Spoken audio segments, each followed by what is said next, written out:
Alors c'est un sujet peut-être un tout petit peu surprenant ou mystérieux. D'habitude, depuis quelque temps, on ne parle que de Covid. Et je vais essayer de vous montrer qu'il y a réellement un intérêt derrière cette problématique qui, moi, m'a passionné maintenant au cours des dernières années, qui est celui des mycobactéries non tuberculeuses. Et j'espère vous montrer un petit peu pourquoi, finalement, c'est quelque chose qui nous intéresse autant.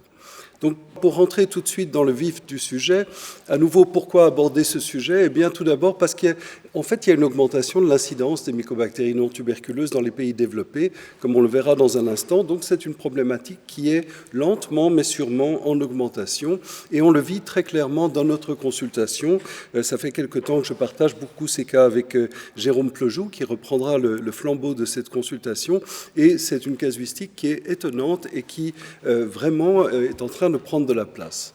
Ensuite, c'est une situation qui est intéressante parce qu'il y a une diversité, comme vous le verrez, extrêmement marquée des présentations cliniques à travers plusieurs spécialités. Ça va de la pédiatrie à la dermatologie, en passant par la chirurgie plastique, l'orthopédie, les maladies infectieuses. Enfin bref, on retrouve finalement la même diversité que dans la tuberculose et même peut-être plus. Et puis, contrairement à, en tout cas, ce que moi j'avais le sentiment d'avoir appris pendant mes études et pendant le début de ma carrière, en fait, ces mycobactéries non tuberculeuses, ce ne sont pas du tout seulement des opportunistes, ce sont des microbes qui ont clairement une pathogénicité pour des sujets comme vous et moi. Et ça, c'est aussi quelque chose qui est nouveau, qui est en augmentation et qui doit retenir notre attention. Et puis enfin, il y a le problème de la prise en charge de ces cas, parce que j'ai presque envie de dire que traiter une tuberculose par rapport à ces mycobactéries non tuberculeuses, finalement, c'est relativement simple. Alors, un article qui avait attiré notre attention et qui est un peu à l'origine de cette idée, c'est un papier sorti en 2014 qui est une immense revue de données épidémiologiques depuis les années 50 et qui s'était intéressé en fait à l'incidence des mycobactéries non tuberculeuses et tuberculeuses depuis 1950 jusqu'en 2014. Et le message est très simple, il se résume en 3 graphiques. Le premier graphique, vous l'avez ici, c'est l'augmentation dans les pays développés. On parle d'Amérique du Nord, d'Europe, d'Australie et du Japon. Donc l'augmentation lente mais certaine de l'incidence des mycobactéries non tuberculeuses à travers les années. Ceci parallèlement à une diminution synchrone peut-être liée de l'atteinte à Mycobacterium tuberculosis, avec comme résultat évidemment qu'on a une augmentation du ratio des mycobactéries non tuberculeuses dans l'ensemble des cas de mycobactéries qui sont traités par les cliniciens. Donc ça, c'est quelque chose qui finalement correspondait bien à notre appréciation subjective. Alors, quand on parle mycobactéries, on a en gros 3 grandes familles pour nous cliniciens. On a la lèpre qui n'a pas totalement disparu. On a encore 250 000 cas environ de lèpre à travers le monde. On a ensuite la tuberculose, dont on ne parlera pas aujourd'hui, mais c'est quand même 1 800 000 décès par année de façon régulière. C'est 10 millions de nouveaux cas par année. Donc, c'est une maladie qui est bien là et qui est loin d'être oubliée.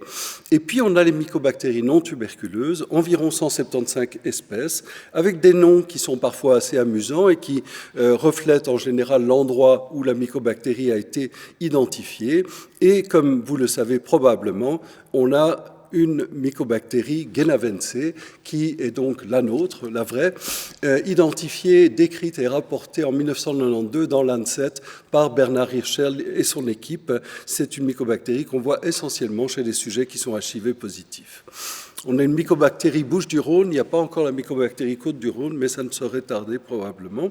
Celles que nous avons, nous, dans notre casuistique, sont les mycobactéries à croissance rapide, c'est-à-dire le complexe Mycobacterium fortuitum, et puis le complexe Abscessus cheloneae, bien connu entre autres des personnes qui s'occupent de fibrose kystique, de mucoviscidose.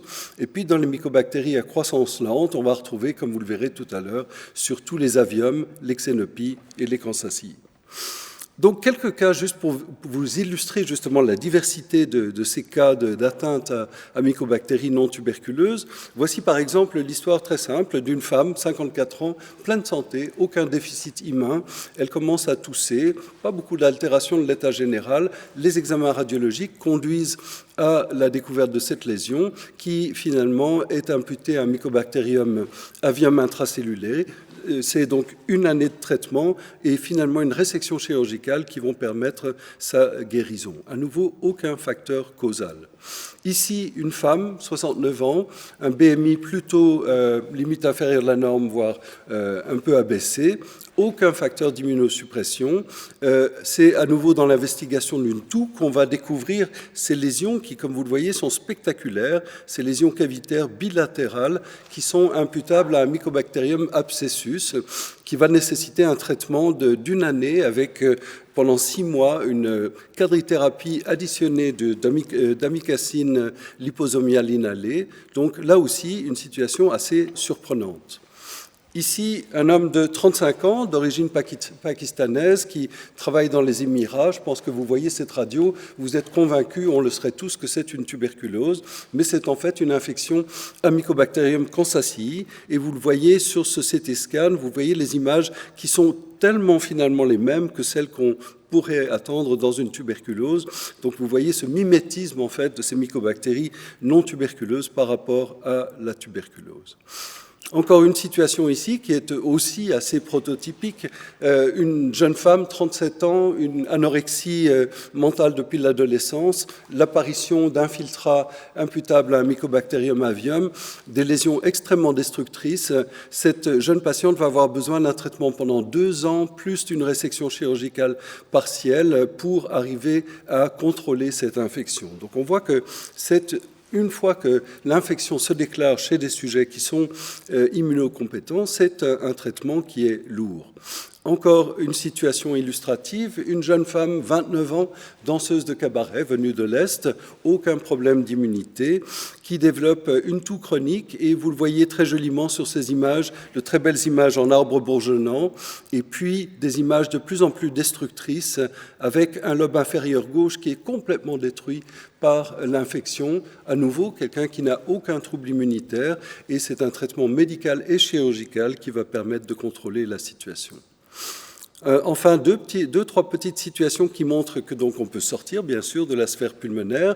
Voici une tendinite chez une femme de 88 ans, à nouveau en pleine forme, sans problème immunitaire, qui s'avère être un Mycobacterium avium et qui va nécessiter 15 mois de traitement et 3 interventions de nettoyage. Ici, une situation qui a été bien rapportée dans la littérature, qui est celle des complications de chirurgie plastique dans certains pays, notamment dans le cas précis en République dominicaine, avec des plaies qui fistulisent à la peau et une infection chronique à Mycobacterium abscessus qui nécessite aussi des traitements prolongés et lourds. Vous voyez sur ce scanner des images de micro-abcès sous-cutanés qui descendent vers la paroi abdominale et qui illustrent la chronicité et le côté pernicieux de cette infection. Je termine sur ces images qui sont des images de spondylodycite à Mycobacterium xenopi, donc rien à envier à un mal de pote, des lésions aussi très destructrices qui nécessitent un traitement tout à fait analogue. Donc, on retiendra qu'il ne faut pas sous-estimer les mycobactéries atypiques ou non tuberculeuses. Probablement, Reshana nous le montrera tout à l'heure, qu'une grande partie des sujets en fait, sont immunocompétents, contrairement à ce qu'on pensait, qu'une présentation clinique pseudo-tuberculeuse est possible, mais pas uniquement.